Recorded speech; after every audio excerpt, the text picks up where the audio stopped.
God bless you. God bless you, and welcome to another podcast.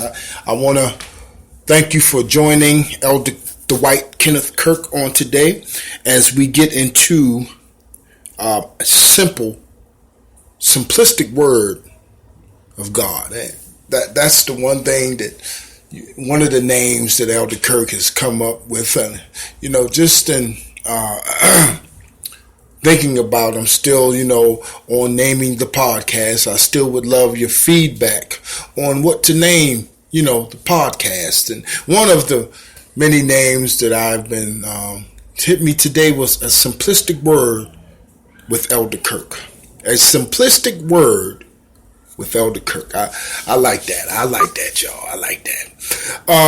So on today, everybody, I was talking to a young brother on today, and as I was on my way to work, and you know how the father does, Elder Kirk, and started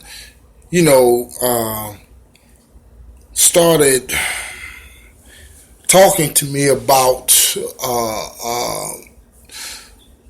success. Started talking to me about with all the riches that everyone has today is getting to the point to where they don't need God. You can get it so much now. There's so much hustle and grind that, they really, they pay their little something to the church and then they keep moving. They Catholic, Hail Marys, and you're forgiven and keep on moving.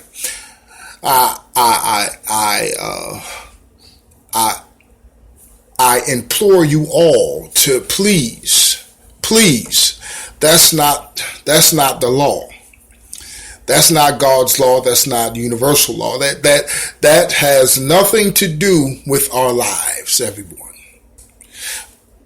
We are here for a reason. We're here for a reason. To love. To unify.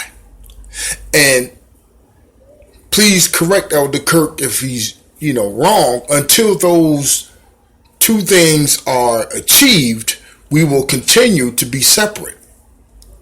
But we are under the impression, because all of this balling and all of this money that's readily available now, that we are seeing great success.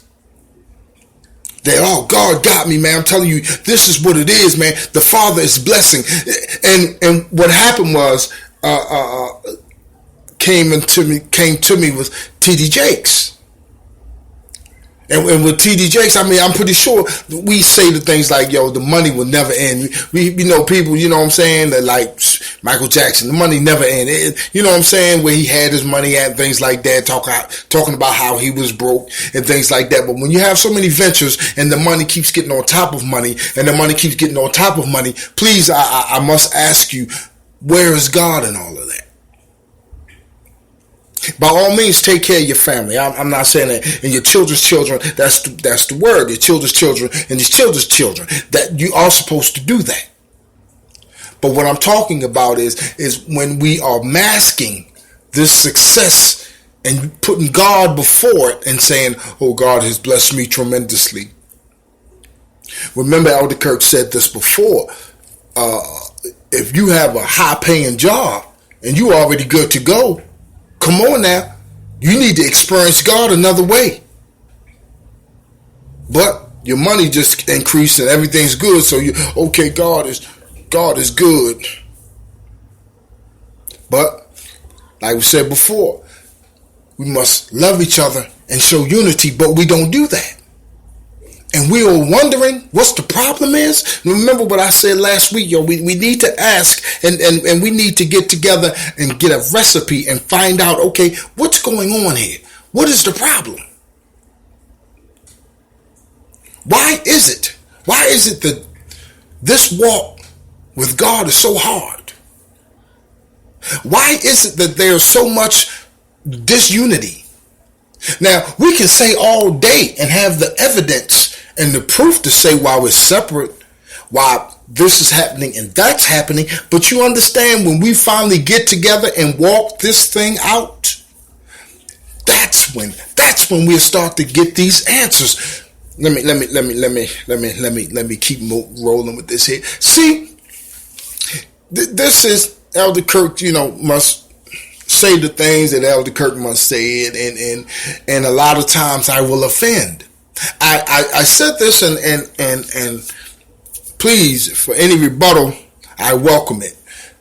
When in the ministry, when in church, and there's a mighty move of God, as we say, a mighty move of God, and the praise and worship is high, and I mean, it's where it's supposed to be, man. I mean, like we say, God is in the building, it's cloudy, I'm just using this as an example, and it's just like, wow, man, you can't talk, you can't speak, and then when that time passes by, then we're back to where we started from before. But while we were there was supposed to be a change. Well, Elder Kirk, sometimes they don't want to change. Understand this, everybody. Tradition has a chokehold on our necks. When I say has a chokehold on our necks, haven't you heard this before? Oh, when the Spirit of God moves and you had a pain, and when God was here, the pain was gone, but when you leave, then it comes back, then, And there, and people have a way of explaining that to make you receive, like, well, maybe it is me, I'm not believing enough, I don't have enough faith. But when it was high, I was healed. But then when it goes down, and then flesh kicks in, and I'm not talking about the individual, I'm talking about the environment. In the environment, when the flesh kicks in and everybody starts backbiting and gossiping and all these other things, guess what happens? But do you understand what I mean now when I say you're doing the same thing over and over and over? And then, see, that's what we're not understanding with the church. We keep doing that over and over again. There's no set standard. There's nobody going by the word that says, if you're doing this, leave this building. Instead, we keep saying, forgive, forgive, forgive. When we keep saying forgive, that's why we have so many bad marriages. That's why we have so many problems. There's too much forgiving. There has to be a time. That's what Elder Kirk always puts this to this saying. There's a difference between faith and foolishness. There's a difference between faith and foolishness, y'all. We constantly keep going in this circle, and we don't try to break the circle. Because guess what? This is what we're used to. Elder Kirk goes in the church, I want to change when I come out. I get healed. When I leave those doors, I still gonna be healed. But what happens when that doesn't happen? They explain to us, oh, well, this happened, that happened. That's not God. God healed me, I'm healed. Well, Elder Kirk, doubt is the number one enemy of your faith, and you must understand. See what Elder Kirk is talking about? Those little itty bitty increments of moving forward, but those increments last you about 5-6 years. So you miss the move of God because you are continuously going to the church and not fasting and praying and asking God to lead and guide you.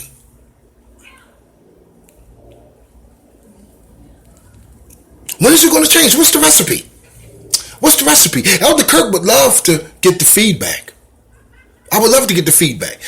With my main man, Antonio, that works on my job, and he's not, he doesn't do the Christian thing or anything like that. He's more, you understand, he's more with the, with the ancestors and things like that. But I'm Elder Kirk is not going to tell you no lies. That brother is on point.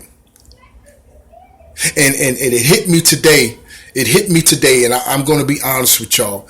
And this is for you to begin to change your mindset and the atmosphere. It's time to change the culture in these churches. Do you know and understand that with two of the brothers that I deal with, I know they got me, but brothers that I have been sitting in the church with for years and years, they will pass me by? Do you understand that? That's what I'm talking about.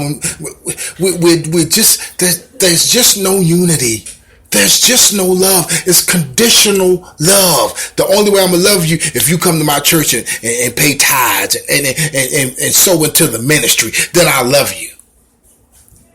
The only way God won't bless you if you're paying your tithes and your offerings. If you're not paying your tithes and your offerings, God ain't blessing you anyway. And then they try to explain it when you come to them in that way. Wait a minute, Pastor. Do you mean that God's not going to bless me because, all my money is going? No, I'm not saying that. Just when you get there. But if you're not there for a while, guess what?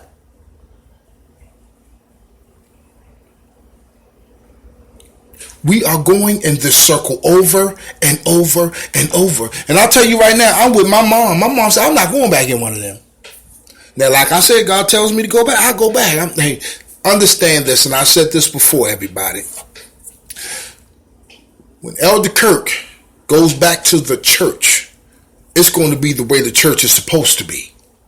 It's not going to be this mess with these man-made bishops and archbishops and all of this other stuff.